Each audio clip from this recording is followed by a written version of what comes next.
Ada 3 poin besar yang saya mau sampaikan hari ini. Yang pertama, konteksnya. Hari ini Yesus itu berada dalam perbatasan antara Galilea dengan Samaria dan ditemui oleh 10 orang kusta. Kita tahu bahwa orang-orang Yahudi itu tidak bergaul dengan orang-orang Samaria karena menganggap bahwa orang Samaria adalah orang asing, bangsa asing, dan bangsa yang tidak mengenal Allah. Maka dianggap sebagai bangsa yang sesat. Nah, disinilah sebetulnya kita melihat ada sebuah contoh hukum hidup yang besar, di mana kemalangan bersama itu meruntuhkan segala batas-batas rasial dan juga nasional. Dan dalam tragedi bersama, karena menderita kusta, mereka telah melupakan asal usul mereka, entah mereka Yahudi atau Samaria. Maka kalau kita melihat jika air bah turun di situ tempat, kita akan melihat bagaimana para binatang-binatang yang seharusnya saling memangsa satu sama lain, mereka akan berdiri bersama-sama dalam satu daratan yang kering dan melupakan bahwa hewan yang di sebelahku adalah mangsaku. Nah, jangan-jangan ini menjadi sebuah kesadaran baru di mana ternyata hal inilah yang bisa membawa kita kepada Allah dalam satu konteks yang lebih benar. Nah, kalau dalam kerangka orang-orang kusta dalam kitab Bilangan dan juga dalam kitab Imamat, dikatakan tidak ada jarak spesifik yang ada. Tapi kalau kita melihat dari pengalaman ahli setempat, dikatakan begini: jika orang kusta itu berdiri sejalur dengan angin kepada orang sehat, nah apa nih? Jika orang kusta berdiri sejalur dengan angin dengan orang sehat, maka dia harus berdiri minimal 45 meter. Artinya saya mau mengatakan bahwa ternyata orang kusta itu mengalami fase terisolir yang sangat luar biasa saat itu. Bahkan juga saat ini ada banyak orang kusta yang sangat dihindari karena memang virusnya itu memang menjadi virus yang mematikan dan melukai banyak orang. Itu poin pertama. Poin yang kedua, paham dulu ya, pertama ya. Poin yang kedua, di beberapa desa, baik Jawa Tengah, bahwa Jawa Barat maupun di luar Jawa, saya tuh menemui bahwa kalau ada anggota keluarga yang sakit lalu sembuh, sakit keras atau sembuh, biasanya diadakan yang namanya syukuran. Dalam upacara syukuran tersebut sebetulnya mau diungkapkan bahwa seluruh keluarga itu berterima kasih kepada Sang Kahlik atau Allah dan kepada yang menyembuhkan dan kepada orang-orang yang ternyata itu ikut proses dalam penyembuhan tersebut.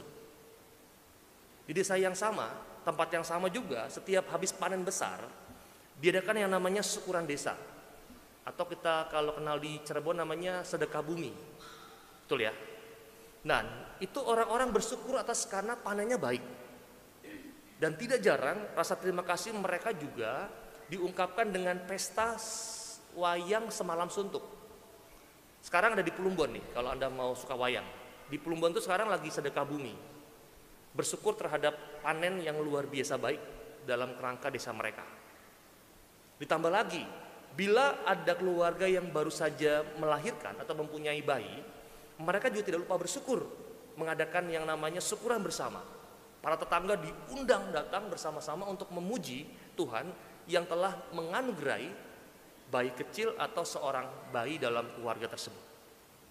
Seorang umat yang saya jumpai bersyukur bila ia mengalami hari yang baik atau pekerjaan yang sukses. Ditanya mengapa? Karena semua ini milik Tuhan. Karena apa yang aku dapatkan karena Tuhan itu memberikan kepadaku. Tetapi di balik itu ada seorang umat yang juga secara formal tidak pernah bersyukur kepada Tuhan. Dia merasa bahwa semua pengalaman baik, pengalaman suksesnya atau kegembiraan dalam hidupnya itu semua sudah direncanakan dan diperjuangkan. Jadi bukan dari Tuhan. Ditambahkan lagi, kalaupun itu berasal dari Tuhan, Tuhan toh sudah tahu. Bukankah Tuhan tidak memerlukan syukurku? Kata umat tersebut. Titik. Poin yang kedua. Poin yang ketiga, Bapak Ibu dan saudara-saudara kekasih, Injil hari ini tuh mau berbicara tentang konteks yang sama tentang bersyukur dan berterima kasih. Ada 10 orang kusta yang disembuhkan, tetapi hanya 1 orang yang kembali dan berterima kasih, dan 9 orang yang lain itu pergi atau kabur. Maka memikirkan Injil hari ini pertama-tama terkesan rasanya kok tidak masuk akal ya. Rasanya. Mengapa? Saya merasa sejelek-jeleknya orang, kalau diberi sesuatu yang baik dari orang lain, itu akan berterima kasih. Betul nggak nih? Ini kerangka lurus aja ya. Penjahat pun kalau diberi bantuan itu berterima kasih. Tetapi mengapa dalam Injil hari ini kok tidak? Bukankah penyembuhan sakit kusta itu merupakan penyembuhan yang sangat luar biasa hebat dan besar, dan pemberian yang luar biasa besar dari Tuhan? Maka kata-kata yang paling gampang adalah sangat terlalu orang-orang 9 itu. Tetapi ketika saya merenungkan lebih dalam dan dalam keadaan tenang, saya dapat mengerti apa yang mau dimaksudkan dalam kerangka Injil hari ini.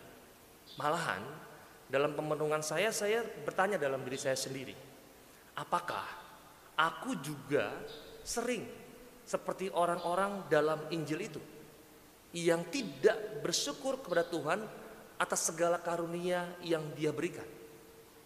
Apakah aku seringkali juga mudah melupakan berterima kasih kepada Tuhan dalam hidupku saat ini?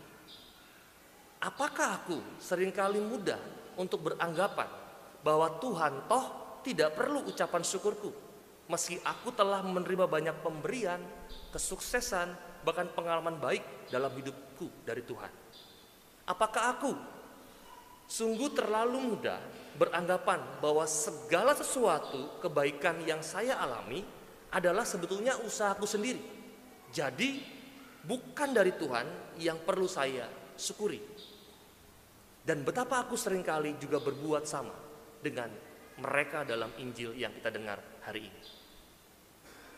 Maka pertanyaan ini kemudian muncul lagi dalam benak saya.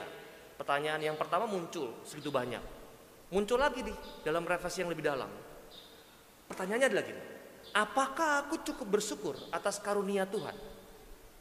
Apakah aku cukup berterima kasih atas karunia Tuhan yang begitu besar yang telah aku terima dalam hidupku?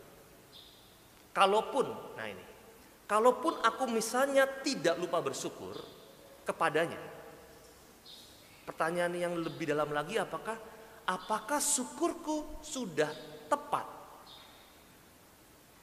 Apakah syukurku sudah menjadi syukur yang terbaik seperti yang Tuhan berikan kepadaku? Apakah syukurku cukup kalau aku hanya sudah berdoa?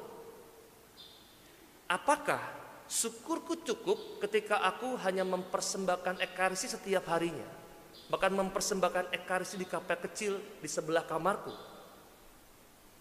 Apakah syukurku cukup kalau aku sudah merasa gembira dan senang sendiri? Itu pertanyaan yang lebih dalam lagi. Maka dalam pemerenungan ini lebih lanjut membuat sebuah kesadaran ketika orang masuk dan dapat bercermin dalam hidupnya, bahwa syukurku ternyata tidak cukup hanya dengan berdoa sendirian. Aku merasa bahwa ucapan syukurku kepada Tuhan itu lebih harus nyatakan dalam usaha untuk meniru semangat Tuhan yang telah begitu baik kepadaku. Aku merasa bahwa hanya dengan mencoba bersikap baik seperti Tuhan, syukurku itu akan ada artinya. Hanya dengan mencoba berbaik kepada orang-orang lain yang juga dicintai oleh Tuhan, maka syukurku sebetulnya ada manfaatnya. Dan hanya berusaha menjadi tanda dan penyalur cinta Tuhan kepada sesama, maka syukurku itu akan lebih bermanfaat. Maka di akhir dalam pemerenungan, akhirnya saya hanya coba diam di hadapan Tuhan dan mengungkapkan dalam doa singkat, Tuhan, ajari aku untuk bisa bersyukur kepadamu. Nah, titik 3 poin itu. Maka pertanyaan dasar hari ini adalah sederhananya, apakah aku sudah menjadi pribadi yang bersyukur dengan segala kelimpahan yang Tuhan beri kepadaku? Itu yang pertama. Yang kedua lebih dalam, kalaupun aku bersyukur, sudah bersyukur, apakah syukurku sudah tepat di hadapan Allah atau belum? Yang ketiga, apakah syukurku itu menjadi bermanfaat dan bermakna bagi diriku dan orang-orang yang berada di sekitarku? Begitu. Jangan tidur, pagi tidur lagi. Semoga dipahami, semoga bermanfaat untuk Anda untuk memasuki dalam taraf yang lebih jauh. Maka saya selalu mengatakan di umat di awal, punyalah daya reflektif. Daya itulah yang sebetulnya bisa membedah seluruh pengalaman kita. Dan daya reflektif itu salah satunya yang paling gampang, itu berani bercermin dalam hidupku. Kalau ada orang yang berbicara tentang sesuatu dalam hidup kita, lalu saya tersinggung, bukan malah marah kepada orang tersebut, tapi malah bercermin. Oh, ternyata aku adalah orang yang belum seperti itu. Maka aku berjuang menjadi orang baik seperti itu. Bukan malah pundung, merasa dihakimi. Ini contoh orang yang dangkal.